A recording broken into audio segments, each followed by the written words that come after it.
Shalom saudara, dimanapun Anda mengikuti ibadah ini, saya harapkan dan saya berdoa kiranya Anda dalam perlindungan Tuhan. Senang sekali saya Jessica Abraham dapat kembali mengajak saudara untuk merenungkan firman Tuhan yang hari ini bertemakan mengenai uang. Lebih tepatnya, khotbah hari ini saya beri judul Lepas dari Bahaya Uang. Sebelumnya saya mau mengajak setiap dari kita untuk membuka firman Tuhan di dalam 1 Timotius 6 ayat yang ke-10. Firman Tuhan berkata, "Karena akar segala kejahatan ialah cinta uang."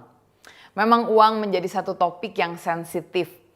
Uang sendiri mungkin sebuah benda mati yang tidak punya kekuatan. Tetapi sebagaimana firman Tuhan katakan, kecintaan akan uang inilah yang menimbulkan berbagai-bagai kejahatan. Kalau kita lihat pertengkaran, rumah tangga, keluarga, suami istri, anak, orang tua, menantu, bahkan tindakan kejahatan, ada penipuan, ada pencemaran nama baik, ada bahkan saling bunuh-membunuh. Itu semua disebabkan karena kecintaan kepada uang. Karena itulah saya mau mengajak setiap dari kita untuk merenungkan kebenaran firman Tuhan mengenai uang. Bagaimana agar hati kita tidak terjerat di dalam cinta akan uang. Karena itu sebelumnya saya mau mengajak setiap dari kita untuk menundukkan kepala, kita berdoa. Bapa, kami mengucap syukur kalau pada hari ini kami kembali bisa merenungkan firman-Mu. Terangi hati kami Tuhan ketika kami mau membahas mengenai keuangan di dalam kehidupan kami. Ajarkan kami untuk dapat melihat kebenaran firman Tuhan, sehingga hati kami, hidup kami tidak dikuasai oleh uang, tetapi kami bisa mempergunakan uang sesuai dengan apa yang Engkau mau. Kami membuka hati kami, silahkan Engkau berbicara. Hanya di dalam nama Tuhan Yesus Kristus kami berdoa dan mengucap syukur. Yang siap untuk merenungkan firman Tuhan, sama-sama kita katakan amin. Prinsip yang pertama mengenai keuangan kita akan lihat di dalam kitab 1 Timotius pasalnya yang ke-6 ayatnya yang ke-17.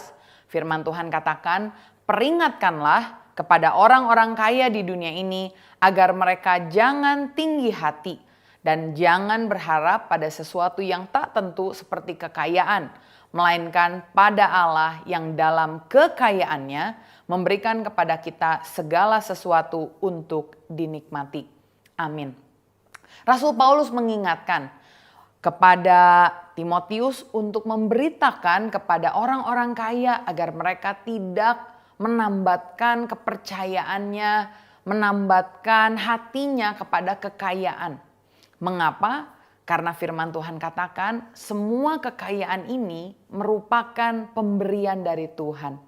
Prinsip yang pertama yang harus kita ketahui untuk hati kita tidak terjerat kepada uang adalah kita harus menyadari benar bahwa uang, segala kekayaan, aset apapun yang kita miliki itu semuanya hanya dari Tuhan. Saya teringat ada satu kisah, ada seorang dari pedalaman yang di kampungnya mengalami kesulitan air. Ketika dia diundang untuk main ke kota, pada saat itu apalagi dia diberikan sebuah tempat penginapan di hotel yang mewah, dia sangat senang. Dan salah satu hal yang paling membuat dia amazed adalah adanya satu benda yang mengkilap, yang ajaib, di mana ketika benda itu dibuka, benda itu bisa mengeluarkan air bersih. Pemuda ini teringat, aduh kalau di kampung saya mau cari air bersih jauh sekali. Harus berjalan berkilo-kilometer, harus ambil ember, harus mencedok air dan dibawa kembali lagi. Dan dia harus lakukan banyak sekali hal-hal untuk menyaring air tersebut sehingga air tersebut bisa digunakan dan jadi bersih. Tapi di kota dia bilang, wah keren banget nih ada alat ini. Akhirnya dia bertanya sama pegawai hotel dan dia bilang gini, "Pak, tolong kasih tahu saya. Ini apa ya Pak? Ini apa?" "Oh, ini namanya keran." Keren banget. Dia bilang, nanti kalau saya mau pulang, saya mau bawa benda ini sehingga saya bisa pakai di pedalaman," dia bilang. Akhirnya benar, sebelum dia pulang, dia minta sama kenalannya untuk dibelikan keran. Kenalannya bingung, untuk apa ya dia beli keran? Tapi ya mungkin dia butuh atau gimana, akhirnya dia belikan keran dan kemudian dimasukkan ke dalam box. Dia bawa ke rumahnya di pedalaman. Dan sesampainya di sana dia sangat bersuka cita dan dia bilang, "Weh, ini loh saya punya benda berkilau ajaib. Teman-teman ayo kumpul, kita semua lihat ya. Ini ada mujizat terjadi." Akhirnya dia keluarkan keran itu dan dia ingat, oh ya waktu di kota keran ini harus ditempel dulu ke tembok. Akhirnya dia bawa keran tersebut, dia tempelkan ke tembok dan dia minta teman-temannya hitung. 1, 2, 3, dia buka kerannya. Dan apa yang terjadi? Tidak ada air yang mengalir. Dia bingung. Dia mikir, wah kenapa ya? Oh mungkin harus dibawa di posisinya mungkin harus agak tinggi. Dia naikkan kerannya dan dia tutup kembali. Dia coba lagi dan dia minta teman-temannya hitung. 1, 2, 3, dibuka lagi. Tidak ada air yang mengalir. Kenapa bisa begitu ya? Karena kita tahu yang membuat air mengalir itu bukan sekedar kerannya. Tetapi ada yang kita sebut sebagai water torrent. Di atas tabung besar di mana kita sudah tampung airnya. Dan ketika si keran itu dibuka, dia akan menyalurkan air dari water torrent ke pipa kemudian ke keran. Dan kita tahu air itu didapatkan bukan hanya dari keran saja. Ilustrasi ini menggambarkan tentang pengertian kita mengenai berkat. Di dalam kehidupan kita, jenis keran bisa berbeda-beda. Ada mungkin orang yang kerannya usaha bisnis. Ada orang yang kerannya berupa gaji pokok setiap bulan. Ada orang yang kerannya mungkin komisi dari sales atau dari marketing dan sebagainya. Dan kita sering berpikir bahwa keran-keran inilah yang memberikan kita uang, yang memberikan kita aset. Sehingga ketika keran kita ditutup oleh orang lain, mungkin ada tender yang harusnya menjadi milik kita tapi diambil sama orang lain. Ada sales yang harusnya closing oleh kita, ternyata diambil sama teman marketing kita dan kita menjadi marah. Ingat, itu hanya keran. Ingat bahwa water torrent-nya itu bukan berada di bisnis atau usaha saudara. Kita perlu ingat bahwa apa yang kita terima semuanya berasal dari Tuhan. Karena itulah kita perlu melihat kalau hati kita menjadi panas, hati kita menjadi sebal, menjadi kesal, jadi benci sama orang yang kita anggap menutup keran kita, mengambil keran kita. Marilah kita sadari bahwa Tuhanlah pemberi segala kekayaan kita. Sehingga di dalam kehidupan kita benar-benar bukan hanya harus mengejar, kita tidak boleh mengejar kerannya, tetapi kita harus mengejar Tuhannya. Jangan kita sama seperti pemuda tadi, mengangkat keran kita tinggi-tinggi dan kita pamer keran kita. No, kita harus ingat bahwa itu merupakan saluran yang Tuhan berikan dalam hidup kita. Bahkan di dalam Ulangan 8 ayat 17-18 firman Tuhan berkata, "Janganlah kau katakan dalam hatimu, kekuasaanku dan kekuatan tanganku lah yang membuat aku memperoleh kekayaan ini. Tetapi haruslah engkau ingat kepada Tuhan Allahmu, sebab Dialah yang memberikan kepadamu kekuatan untuk memperoleh kekayaan dengan maksud meneguhkan perjanjian yang diikrarkannya dengan sumpah kepada nenek moyangmu seperti sekarang ini." Saat kita menyadari bahwa apa yang milik kita merupakan semuanya itu dari Tuhan, ketika ada hal-hal yang mungkin membuat kita kesel karena ada orang yang mengambil yang seharusnya menjadi bagian kita, kita bisa lebih belajar legowo karena kita tahu apa yang telah menjadi milik kita, kalau Tuhan telah berikan kepada kita, tidak ada orang yang dapat mengambilnya. Kalau hari ini saudara sedang ada dalam sengketa, dalam pertengkaran hanya karena uang, mari kita minta ampun sama Tuhan dan ingat sekali lagi bahwa uang, kekayaan yang kita miliki itu semua daripada Tuhan. Sementara hal kedua prinsip bagaimana hati kita tidak melekat pada uang. Bukan hanya kita bilang bahwa it's all from God. Semua uang kekayaan kita dari Tuhan. Tapi hal yang kedua, firman Tuhan katakan di dalam Matius 25 ayat 14 sampai 19 bahwa it's all for God. Semuanya adalah untuk Tuhan. Saya bacakan ayat firman Tuhan. Sebab hal kerajaan sorga sama seperti seorang yang mau bepergian ke luar negeri, yang memanggil hamba-hambanya dan mempercayakan hartanya kepada mereka. Yang seorang diberikannya 5 talenta, yang seorang lagi 2, dan yang seorang lain lagi 1. Masing-masing menurut kesanggupannya, lalu ia berangkat. Segera pergilah hamba yang menerima 5 talenta itu, ia menjajakan uang itu lalu beroleh laba 5 talenta. Hamba yang menerima 2 talenta itu pun berbuat demikian juga dan berlaba 2 talenta. Tetapi hamba yang menerima 1 talenta itu pergi dan menggali lobang di dalam tanah, menyembunyikan uang tuannya. Lama sesudah itu pulanglah tuan hamba-hamba itu lalu mengadakan perhitungan dengan mereka. Kalau saya boleh tanya, siapa sih orang yang paling keren, yang paling suka gonta-ganti mobil mewah? Tahu jawabannya? Jawabannya adalah tukang valet parking. Orang yang suka ada di mall-mall atau mungkin di gedung yang cukup sibuk, yang standby berdiri nunggu kalau ada customer datang pakai mobil, dia yang akan bantukan parkirkan mobilnya. Dan tentu mobil yang dia parkirkan berganti-ganti terus. Tergantung customernya, apakah mungkin naik mobil Lamborghini, Avanza, atau mungkin Ferrari, atau mungkin Innova dan yang lain-lain. Tapi dia mengerti dan dia tidak sombong. Ketika dia nyetir mobil Avanza, dia nggak jadi minder. Oh, karena saya biasa nyetir Ferrari. Atau ketika nyetir Lamborghini, dia bilang saya nggak jadi sombong. Karena kenapa? Dia tahu itu bukan punya dia. Itu hanya sementara. Seringkali kita dalam hidup kita, apalagi di zaman sosial media seperti ini, menganggap bahwa kekayaan kita itu adalah milik kita yang harus digunakan untuk kepentingan kita. Yang semuanya haknya adalah milik kita. Tapi kita lupa bahwa sebetulnya apa yang kita miliki suatu saat kita harus pertanggungjawabkan kepada Tuhan. Sama seperti ayat yang tadi bilang, bahwa Tuhan akan datang kembali. Tuhan yang tadi akan datang kepada hamba-hambanya dan Tuhan akan datang kepada kita untuk memintakan perhitungan.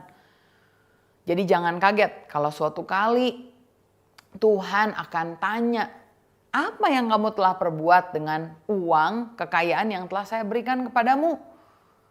Jangan sampai kita nggak bisa jawab. Jangan sampai kita seperti hamba yang mungkin menyembunyikan, tidak melipat gandakan uang tersebut. Tetapi biarlah kita ditemukan menjadi hamba yang setia. Orang mungkin suka tanya, Tuhan kok gak datang-datang sih lama? Tapi sama seperti lagu yang dulu sempat populer. Tuhan juga mungkin nyanyi. Aku hanya pergi untuk sementara. Dan aku pasti kembali pada dirimu. Nah itu ada aku pasti kembali. Aku hanya pergi untuk sementara. Jadi ingat, Tuhan akan kembali untuk mengadakan perhitungan dengan kita. Bagaimana cara kita bertanggung jawab terhadap apa yang kita miliki dan bagaimana kita mengelolanya dengan baik? Saya mau sampaikan satu prinsip sederhana, cara pengelolaan keuangan yang sering kali disebut sebagai prinsip 10, 20, 30, dan 40. Kalau kita jumlahkan 10 tambah 20 tambah 30 tambah 40 itu jumlahnya 100. Jadi yang dimaksud dengan 10, 20, 30, 40 adalah persenan. Proporsi dari uang yang kita miliki ketika kita kelola kita bagi menjadi 4 pos. 10%, 20%, 30%, dan 40%. Apa yang kita lakukan dengan 10% yang pertama? Firman Tuhan berkata bahwa kita harus menyisihkan apa yang kita dapatkan 10%-nya untuk kita bawa kepada Tuhan. Firman Tuhan di dalam Maleaki pasalnya yang ketiga ayat 8-10, firman Tuhan berkata, "Bolehkah manusia menipu Allah? Namun kamu menipu aku. Tetapi kamu berkata, dengan cara bagaimanakah kami menipu engkau?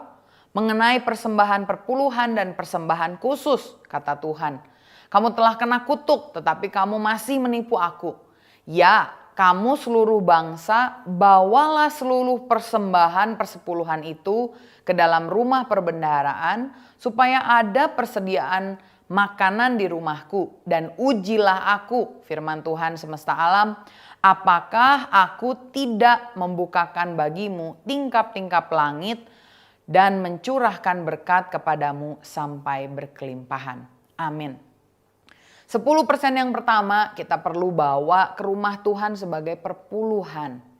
Seringkali orang bilang gini, itu kan di zaman perjanjian lama, di perjanjian baru kita nggak usah lagi bayar perpuluhan. Apakah betul demikian? Di dalam perjanjian baru konsepnya memang betul kita memberikan bukan hanya 10%, tetapi 100% kehidupan kita untuk Tuhan. Dan saya rasa apa sih buktinya orang bisa memberikan 100% kehidupannya kalau untuk memberikan 10% aja masih komplain, masih marah, masih punya alasan. 10% itu hanya bare minimum, batas minimal untuk menunjukkan bahwa kita benar-benar taat pada Tuhan. Saya percaya kalau 10% kita tidak hitung-hitungan, 10% ini kecil. 10% ini bahkan nanti kita bisa bilang 10% kurang, kita bisa naikkan 20%, 30% dan seterusnya. Karena itu mari kita belajar untuk taat pada firman Tuhan. 10% yang pertama bawa ke rumah Tuhan sebagai persembahan persepuluhan. Tergantung kapan saudara menerima gaji. Kalau setiap sebulan sekali, bawalah sebulan sekali.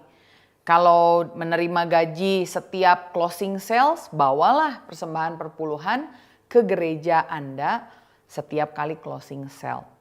Jangan dicampur-campur. Kalau saudara bilang, saya mau memberikan ke tempat yang lain. Boleh, tapi jangan diambil dari 10% ini. Prinsip yang sederhana, mulai dengan 10% bawa ke rumah Tuhan. 20% yang kedua kita bisa alokasikan untuk dana investasi dan tabungan. Kalau kita lihat apa sih bedanya investasi dan tabungan? Buat saya bedakan antara investasi dan tabungan menjadi dua kategori. Tabungan dan investasi berbeda di profil resikonya. Kalau menabung, ambillah resiko yang rendah, misalkan deposito, obligasi negara, pasar uang. Sementara untuk investasi, ya meskipun memang ya kita harus hati-hati karena kita tahu ada begitu banyak tawaran investasi yang menarik, tetapi tidak bisa dipertanggungjawabkan kebenarannya, bahkan uangnya seringkali dibawa kabur. Karena itu kalau saudara mau berinvestasi, coba cari. Mungkin ada proyek-proyek yang baik, yang saudara kenal betul orang yang mengerjakannya. Atau mungkin saudara bisa membeli beberapa produk investasi yang resikonya terpercaya, dalam arti ada institusinya atau mungkin ada orang-orang yang bergerak di belakangnya yang didukung oleh pemerintah. 20% untuk menabung dan untuk investasi. Kemudian 30% yang lain saudara bisa gunakan untuk melunasi cicilan. Gunakan untuk misalkan membayar rumah, membayar cicilan mobil, dan pastikan cicilan ini adalah cicilan yang produktif. Bukan berarti kalau kita punya kredit card, ya udah ambil dari cicilan 30% ini. Jangan. 30% ini khusus untuk sesuatu yang sifatnya memang bukan konsumtif, tetapi sesuatu yang dibutuhkan. Ya tadi seperti rumah, atau misalkan mobil, kendaraan, motor, dan sebagainya. Sedangkan kalau untuk mencicil kredit card, kita alokasikan ke 40% yang terakhir bersama dengan pengeluaran kita selama 1 bulan tersebut ya. 40% ini kita gunakan misalkan untuk beli makanan, untuk transportasi, untuk belanja, untuk berwisata. Dan kita harus menjaga agar jumlah yang 40% ini tidak terus membengkak. Ketika nanti gaji kita semakin besar, jumlah nominal dari 40% ini diharapkan tidak bertambah sesuai dengan proporsi. Misalkan bukan berarti ketika saudara gajinya 10 juta, pengeluaran saudara 4 juta. Tapi ketika saudara gajinya 100 juta, pengeluaran saudara jadi 40 juta misalkan. Jangan demikian ya. Karena kalau sifatnya konsumsi kita bisa batasi. Misalkan kita mau membeli sepatu. Ada kok sepatu yang harganya 100 ribu. Yang sejuta ada. Yang 10 juta ada. Bahkan mau yang 100 juta pun ada. Karena itu mari kita usahakan agar lifestyle kita itu tidak terus meningkat seiring dengan pertumbuhan karir atau seiring dengan pertumbuhan gaji kita. Karena ingat ini, gaji kita selalu cukup untuk hidup, tetapi gaji kita akan selalu kurang untuk memenuhi gaya hidup kita. Bahkan di dalam firman Tuhan, Pengkhotbah 5 ayat 10 berkata, siapa mencintai uang tidak akan puas dengan uang. Dan siapa mencintai kekayaan tidak akan puas dengan penghasilannya. Hari ini apakah saudara sudah mengatur keuangan saudara dengan baik? Memberikan pos-pos yang baik dan menjaga budgeting pos itu dengan baik. Ini merupakan salah satu bentuk di mana kita bilang sama Tuhan, Tuhan, uang dan kekayaan saya ini untuk Tuhan semuanya. Bahkan ketika nanti saudara sudah lebih mahir untuk mengatur pos-pos keuangan, saya mau mengajak saudara untuk membuka satu pos lain yang saudara bisa namai pos untuk memberi. Pos ini saudara bisa pakai ketika Tuhan misalkan menggerakkan hati saudara dengan belas kasih. Mungkin saudara melihat ada orang yang mengalami kecelakaan, membutuhkan uang, atau ada yang perlu disupport. Saudara bisa keluarkan dari kas tersebut. Sehingga secara berkala kita diberikan kesempatan ya untuk mencari-cari kira-kira mana sih orang yang kita bisa bantu. Yang penting adalah pastikan uang Anda tidak campur aduk tetapi kelola dengan baik sehingga itu bisa menjadi pertanggungjawaban kita untuk Tuhan. Prinsip yang ketiga, bagaimana caranya agar kita terlepas dari bahaya uang. Prinsip yang ketiga adalah mengetahui bahwa semua yang kita miliki semuanya adalah tentang Tuhan. Tadi yang pertama, it's all from God. Semuanya adalah dari Tuhan. Yang kedua, it's all for God. Semuanya untuk Tuhan. Dan yang ketiga, it's all about God. Semuanya adalah tentang Tuhan. Amsal 3 ayat 9 sampai 10 firman Tuhan berkata, muliakanlah Tuhan dengan hartamu dan dengan hasil pertama dari segala penghasilanmu, maka lumbung-lumbungmu akan diisi penuh sampai melimpah-limpah dan bejana pemerahanmu akan meluap dengan air anggurnya. Ada orang Kristen yang menganggap bahwa pengikut Kristus tidak boleh kaya. Tapi saya mau tegaskan bahwa Tuhan rindu untuk memberikan berkat buat jemaatnya, buat orang-orang kepunyaannya, buat anaknya. Tetapi dia terlebih lagi rindu melihat orang-orang ini memberikan harta kekayaannya untuk Tuhan. Karena semua kehidupan kita adalah tentang Tuhan. Di dalam firman Tuhan, Keluaran 23 ayat 25, firman Tuhan katakan, tetapi kamu harus beribadah kepada Tuhan Allahmu, maka ia akan memberkati roti makananmu dan air minumanmu, dan aku akan menjauhkan penyakit dari tengah-tengahmu. Tuhan rindu untuk memberkati setiap dari kita. Tetapi kita juga harus terlebih rindu untuk memuliakan Tuhan dengan segala apa yang kita miliki. Sebab nanti kalau kita sudah meninggal, apa sih yang akan kita bawa? Seberapa sih rumah yang akan kita masukkan ke dalam liang lahar? Seberapa banyak uang yang saudara mau bawa? Bahkan kalau kita boleh jujur, seperti apa yang Ayub katakan, dengan telanjang aku datang ke dunia ini. Dan sekaya apapun kita, dengan telanjang pula kita akan kembali kepada Tuhan. Dan kapankah waktu yang tepat untuk kita bisa memuliakan Tuhan dengan harta kita? Kalau tidak kita semasa kita hidup ini. Karena nanti kalau kita mati, uang sudah tidak lagi menjadi hal yang kita perlu hiraukan. Kalau kita nanti di sorga sana, emas pun kita injak-injak, permata pun menjadi dekorasi. Karena itu mari kita belajar memuliakan Tuhan dengan harta yang kita miliki. Bagaimana caranya? Salah satu di antaranya ada di dalam Matius 6 ayat 19 sampai 21. Firman Tuhan katakan, "Janganlah kamu mengumpulkan harta di bumi. Di bumi ngengat dan karat merusaknya, dan pencuri membongkar serta mencurinya. Tetapi kumpulkanlah bagimu harta di sorga. Di sorga ngengat dan karat tidak merusakannya, dan pencuri tidak membongkar serta mencurinya. Karena di mana hartamu berada, di situ juga hatimu berada." Cara mentransfer kekayaan kita dari bumi ke sorga adalah di dalam Lukas 16 ayat 9. "Dan aku berkata kepadamu, ikatlah persahabatan dengan mempergunakan mamon yang tidak jujur, supaya jika mamon itu tidak dapat menolong lagi, kamu diterima di dalam kemah abadi." Hari ini Tuhan mempercayakan kita dengan uang, mamon yang ada di dompet kita, kekayaan yang ada di deposito kita, di portfolio investasi kita. Bagaimana caranya kita transfer ke sorga? Adalah dengan kita memakai uang ini untuk pekerjaan Tuhan.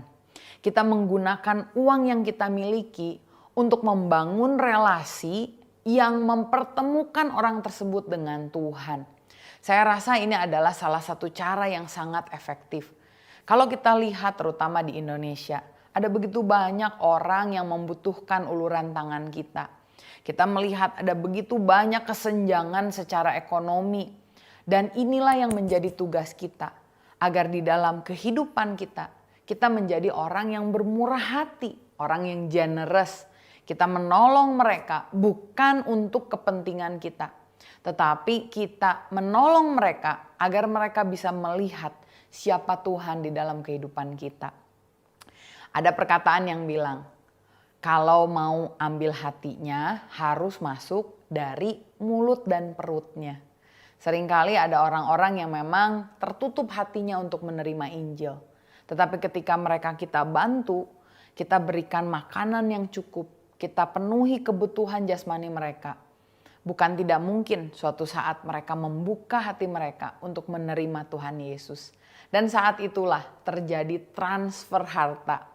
Harta di bumi yang sudah tidak berarti lagi diubahkan menjadi harta di sorga, yaitu jiwa-jiwa yang kita menangkan untuk Tuhan Yesus. Ketika kita melakukan hal-hal tersebut, sebetulnya secara tidak langsung kita sedang membuka cengkraman tangan kita. Sama seperti pistol yang ada di dalam tangan kita. Kalau kita genggam terlalu erat, pistol tersebut akan dapat berbahaya. Tetapi ketika kita buka, maka uang yang diibaratkan pistol tadi menjadi tidak berbahaya.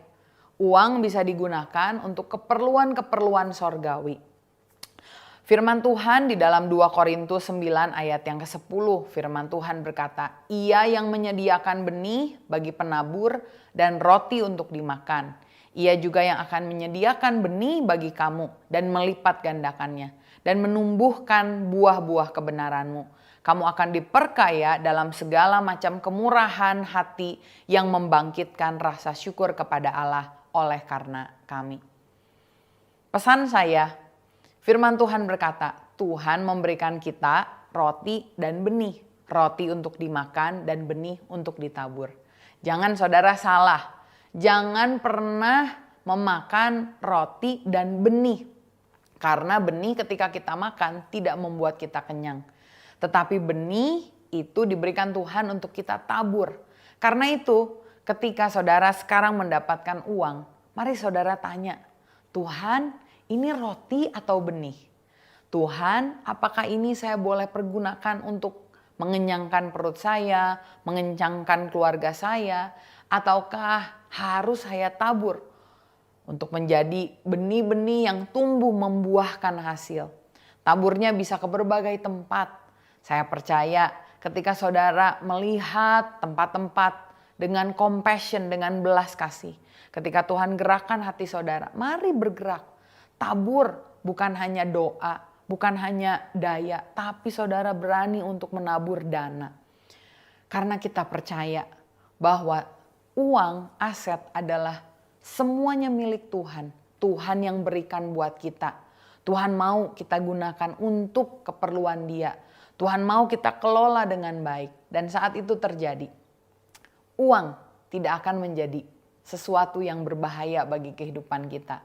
Tetapi justru uang bisa kita nikmati dan membawa kebahagiaan bagi kehidupan kita. Saya mau tutup dengan satu kisah tentang seorang anak yang dibawa oleh ayahnya sengaja berkunjung ke sebuah desa yang terpencil di mana ayahnya mau membanggakan pencapaian dirinya. Ayahnya memang diberkati dan punya banyak uang ya, dan anaknya ini yang tidak pernah hidup susah, ayahnya bawa untuk bisa bangga sama ayahnya. Dan akhirnya selama seminggu dia dibiarkan tidur bersama keluarga petani miskin. Dan setelah seminggu berlalu ayahnya tanya, "Gimana kamu? Udah menyadari kan betapa enaknya nih rumah kamu? Ada AC, ada TV, ya, ada mobil." Tapi anaknya bilang gini, "Ayah, saya merasa miskin ketika sekarang saya pulang dari rumah petani itu. Karena setiap malam kita menonton TV, tapi di rumah petani itu meskipun tidak ada TV, dia punya layar yang besar. Layar yang menunjukkan banyak sekali rasi bintang. Ternyata setiap malam si anak ini pergi keluar melihat langit. Langit dengan bintang yang dia tidak bisa lihat di perkotaan. Dia bilang, "Ayah, kita biasa naik mobil. Tapi kalau di sana kendaraannya berganti-ganti. Hari ini naik kuda, besok naik sapi. Nanti lagi naik beca. Wah, menyenangkan sekali.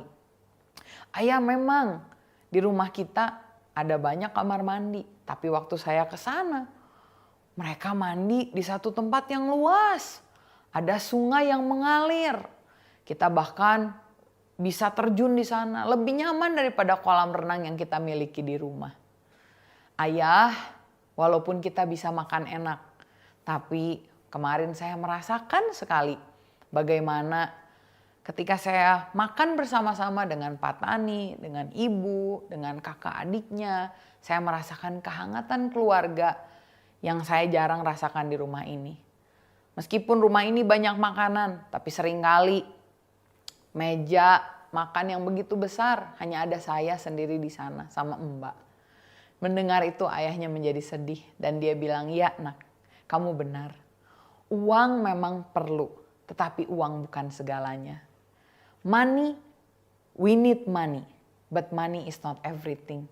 Hari ini kalau saudara sedang kesulitan dalam finance, dalam keuangan, saya mau berdoa. Kiranya hati saudara memiliki sikap yang benar terhadap uang. Dan saat kita memiliki sikap yang benar terhadap uang, kita bisa melihat uang dengan perspektif yang benar. Kita percaya bahwa Tuhan yang mempunyai segala kekayaan bisa memberkati kita, sehingga kita bisa mengelolanya dengan baik, dan kita bisa pertanggungjawabkan di hadapan Tuhan, dan kita bisa berikan semuanya untuk kemuliaan Tuhan. Amin. Mari kita tutup di dalam doa. Bapa, kami mengucap syukur kalau hari ini kami belajar mengenai uang dari Alkitab. Kami mengingat Tuhan bagaimana uang bisa menjadi sesuatu yang berbahaya, menjadi sesuatu yang memecah keluarga kami. Karena itu Tuhan, kami mau Engkau bimbing senantiasa sehingga kami tidak salah dalam kami memegang uang, menghadapi uang Tuhan. Kami tahu uang hanya benda mati. Tetapi ketika kami menaruh kecintaan kami kepada uang, maka sesuatu yang tidak membahagiakan dapat terjadi. Karena itu ajari kami Tuhan untuk selalu melihat bahwa semuanya uang kekayaan kami adalah dari Engkau. Bahwa semuanya uang dan kekayaan kami adalah untuk kami pertanggungjawabkan di hadapan-Mu. Ajar kami untuk dapat mengelola dengan benar. Dan ajar kami untuk dapat melihat bahwa semuanya uang dan kekayaan kami hanyalah untuk kemuliaan-Mu. Terima kasih Bapa, kami hanyalah hamba-hamba-Mu, pengelola apa yang Kau percayakan kepada kami. Kiranya Engkau menemukan kami sebagai hamba yang baik dan yang berkenan dan yang menyenangkan Engkau. Terima kasih Tuhan Yesus. Kami berdoa dan mengucap syukur hanya di dalam nama Tuhan Yesus Kristus. Haleluya. Amin.